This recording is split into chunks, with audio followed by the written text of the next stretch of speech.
Hello students, today we will study about key features of Indian Constitution. आज हम Indian constitution के जो की फीचर्स बनाए गए थे उसके बारे में पढ़ेंगे. By the beginning of the 20th century, the Indian national movement had been active in the struggle for independence from British rule for several decades. जैसा कि हम जानते हैं इंडिया जो थी वो गुलाम देश था. अंग्रेज़ों ने इसे गुलाम बनाया हुआ था और इन्होंने आज़ादी के लिए बहुत लंबी लड़ाई लड़ी थी. बहुत लंबे समय तक लड़ाई लड़ी थी और फिर कहीं जाकर इनको 15 अगस्त 1947 को आज़ादी मिली थी. During freedom struggle the nationalist had devoted a great deal of time to imagine and planning what a free India would be like. जब वो ये आज़ादी का संघर्ष कर रहे थे तो उस समय जो राष्ट्रवादी लोग थे वो ये सोचते थे कि जब इंडिया जो है वो फ्री हो जाएगी तो उस समय वो किस तरीके की होगी. वो इसके बारे में सोचते थे कि उस टाइम आज़ादी मिलने के बाद इंडिया किस तरीके की हो जाएगी. अंडर द ब्रिटिश, अंग्रेज़ों के अधीन होने पर they had been forced to obey rules that they had very little role in making. जब वो अंग्रेज़ों के अधीन थे, उनके गुलाम थे, तो उन्हें अंग्रेज फोर्स करते थे कि जो भी रूल्स अंग्रेज़ों ने बनाए हैं वो उन्हें मानने पड़ेंगे. Long experience of authoritarian rule under the colonial state convinced Indians that free India should be democracy in which everyone should be treated equal and to allow to participate in government. इतने लंबे संघर्ष के बाद इन्होंने जो nationalist थे उन्होंने ये डिसाइड किया कि इंडिया जो है वो डेमोक्रेटिक होनी चाहिए, यानी कि लोकतांत्रिक होनी चाहिए और हर किसी को इक्वली यानी कि समान ट्रीट करना चाहिए और वो गवर्नमेंट में हर कोई इंसान, हर एक इंडिया का जो इंसान है वो पार्टिसिपेट करे. What remained to be done then was to work out the ways in which a democratic government would be set up in India.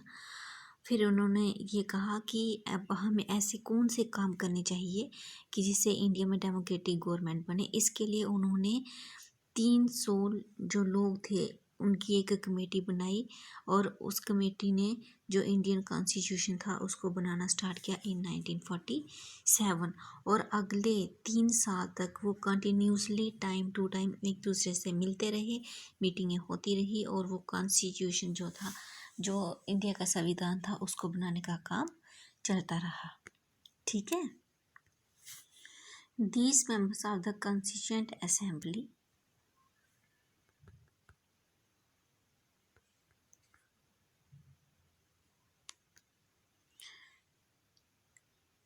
had a huge task before them. ये जो assembly जो बनाई गई थी, एक सभा बनाई गई थी 300 लोगों की, इनके सामने एक बहुत बड़ा काम आ गया था कॉन्स्टिट्यूशन बनाने का. The country was made up of different communities. जैसा कि हम जानते हैं इंडिया में बहुत सारी जो डाइवर्सिटीज़ हैं, डिफरेंट लैंग्वेजेस हैं, डिफरेंट रिलीजन्स हैं, कल्चर हैं और जो फेस्टिवल्स हैं वो भी डिफरेंट हैं. तो इन सब चीज़ों के बीच में एक कॉन्स्टिट्यूशन बनाना और ऐसा कॉन्स्टिट्यूशन बनाना जो सबको इक्वल राइट दे, ये एक बहुत बड़ी जिम्मेदारी आ गई थी जो कॉन्स्टिट्यूंट असेंबली के मेंबर्स थे. उन्होंने फिर all of these issues played on the minds of member of constituent assembly as they drafted the constitution. अब ये जो कॉन्स्टिट्यूशन असेंबली के मेंबर थे इनके दिमाग में ये सारे इश्यूज आ रहे थे कि इंडिया में अमीर भी हैं, गरीब भी हैं, लोअर कास्ट के लोग भी हैं, अपर कास्ट के लोग भी हैं, अलग अलग जातियां हैं, अलग अलग धर्म हैं. तो इन सारी चीज़ों को दिमाग में रखते हुए एक ऐसा कॉन्स्टिट्यूशन बनाया जाएगा जिसमें कि इन सभी को इक्वल राइट्स मिल सके. ठीक है.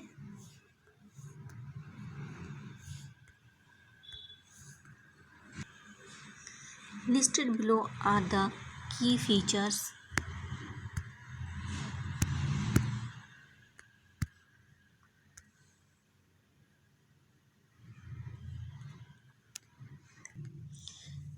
उन्होंने ये वाले जो आगे हमें इनके फीचर्स जो हैं, हमारी असेंबली के फीचर जो हैं वो बताए हैं, ये बताए गए हैं। और उन्होंने keep in mind the above concerns of diversity, unity, socio economic reforms, representation.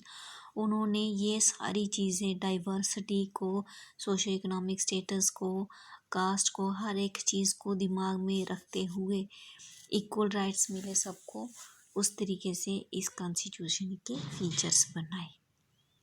ठीक है, सबसे पहले है federalism.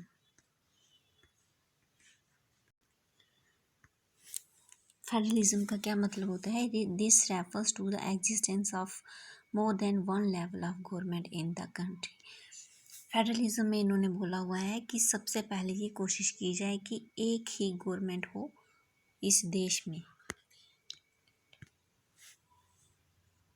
In India we have government at the state level and central level. जैसा कि हम जानते हैं, इंडिया में गवर्नमेंट है, स्टेट लेवल पर भी है और सेंट्रल लेवल पर भी है।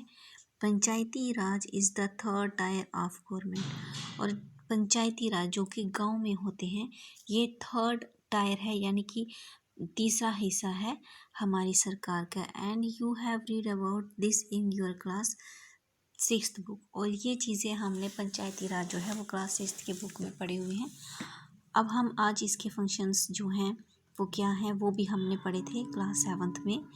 And this year we will read more about the central government. और इस साल हम लोग सेंट्रल गवर्नमेंट के बारे में पढ़ेंगे।